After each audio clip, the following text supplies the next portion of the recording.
Just going back to the conference, the CPAC conference for a while, I was talking to people all around the building at the weekends, and the thought occurred to me as I heard them put their perspective that if we're going to recover the 660,000 votes that the coalition lost between 2019 and 2022, we need to start right there amongst those people at the CPAC conference.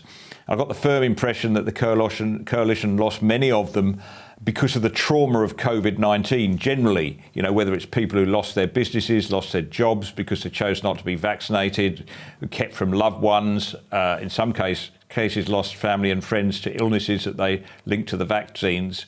Whatever it is, many of those things, of course, were decided by state governments, but it seems that Scott Morrison bore the brunt of a pent-up anger and frustration. Would you agree with that analysis? Yeah, I do. And while the harm was being inflicted by state governments overwhelmingly, there was no doubt a sentiment from the kind of people who are at the conference, who generally have a centre-right worldview, that they would have liked to have seen the federal government stand up for their concerns, even if the harm was being inflicted by others. It is true, I think, that Scott Morrison and the Liberals bore a disproportionate brunt of it, particularly in circumstances where state governments had only a year before been rewarded for what were heavy-handed and draconian measures. And that is, in a sense, frustrating and disappointing.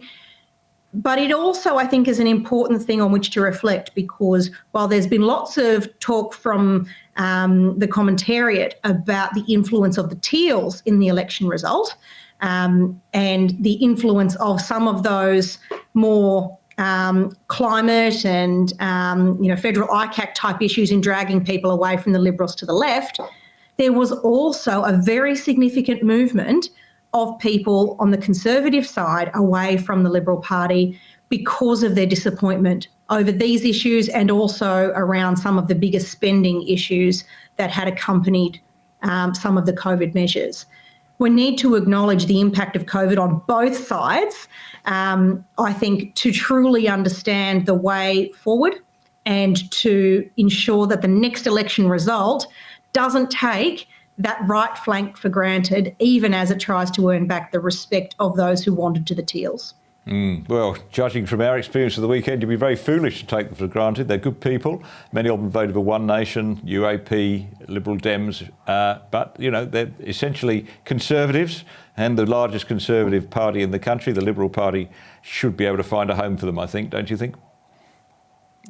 Absolutely. There is inordinately better performance from the Liberal Party when it is a home that can, house a range of perspectives, including the Conservative one.